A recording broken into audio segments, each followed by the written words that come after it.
Well, hello and welcome to the first proper episode of Godforsaken Country. I'd like to start out by saying a big thank you to everybody stuck with us through a long period of time, over a year of not making videos, and thank you to everybody who's watching straight away again. Recently everybody's been asking where we are, and we've been right here. I don't know if you remember, but we came out here in 2016 on a trip and fell in love with the place. And we're kind of interested to know who's been following us for that period of time. And if you have, we'd like you to leave a comment below. Tell us what your favorite thing was. Tell us what your favorite video was. Tell us the funniest moment. Whatever it was. But it'd be awesome to know who's still with us. Although we don't necessarily respond to every single comment, we do read every single one. I can guarantee you that, even the nasty ones. And we say thanks for those too. Maybe tell us your favorite moment of everything so far, because we've been YouTubing for 5 or 6 years now, and we've got quite a few videos up, some better than others admittedly, but as you may be able to tell, the cabin's looking a bit different. We've put our own stamp on it somewhat since we've been here, and made it a bit more livable. Last winter we survived through the -45 to -48 cold snap that we had, and let me tell you, that's pretty interesting when you have to walk 50 feet that way to use the bathroom. But yeah, we've added a porch, fixed all the deck up and what have you, fixed the shed up. The shed wasn't usable, but now I've got all my tools and stuff in there, and that's where I do my little projects. Some things never change. The ladder's still up there because we regularly clean the chimney. The one thing we have here is we have a pretty large wood stove in a pretty small building, so we have it on tick over all the time, and then we build up a lot of creosote in the chimney, and you're going to want to clean that before you burn the cabin down. As you can see, it's nearly time to make some more firewood. We've been mainly heating on spruce this year, dry standing spruce. There's been a lot around on the property here, so we've just been working our way around and picking them out of the bush and barking them up and chucking them in the stove and keeping ourselves warm. And to give you an idea of how much firewood we consume, imagine this, 6 rows deep, and then some. People have been asking why we haven't been making content for a while, and although living out here is something that we love to do, it is actually a lot of work. You know, for instance, if we need to warm the house, we've got to go.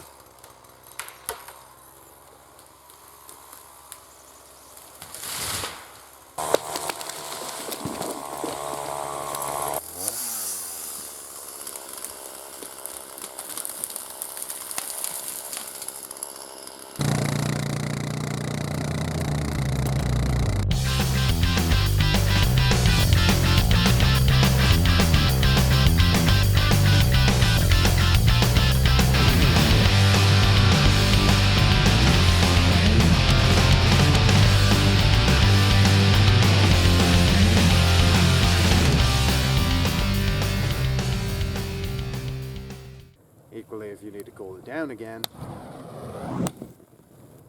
And beyond that, we have no running water during the winter months, so to go for a shower, you either got to go somewhere. To get water, you got to haul it from somewhere else. And if you're not keeping the house warm, you're cleaning the chimney again. Then come the summer months, which is time to get all the building projects and outside work done. Beyond that, you've seen the gardens here. They are a lot of work, but well worth it. We're still eating from the garden right now. It's February. There's still lots left inside. Kim, the lady who owns the property here, she is a prolific canner, and she can can anything and has canned for many, many years, and has taught Emma a lot of different things so far, and Emma's continuing to learn because it's a useful skill. And there's nothing like eating your own vegetables middle of the way for the winter instead of having to buy a bag from the supermarket.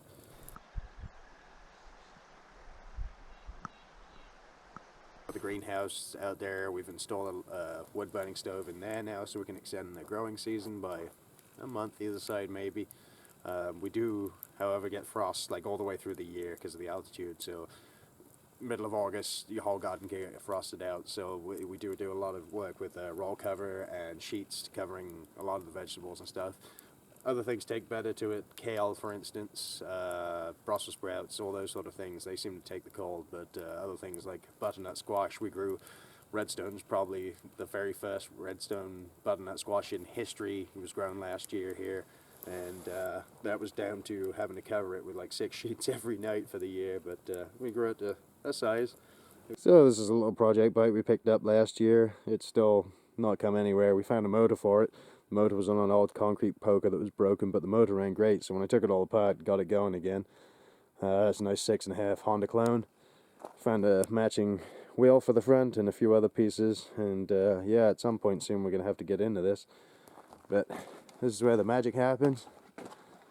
This is my little shed, filled to the brim with God knows what by way of handy-me-down tools and parts for the other truck there. But yeah, this little bike was the bike in the snow video.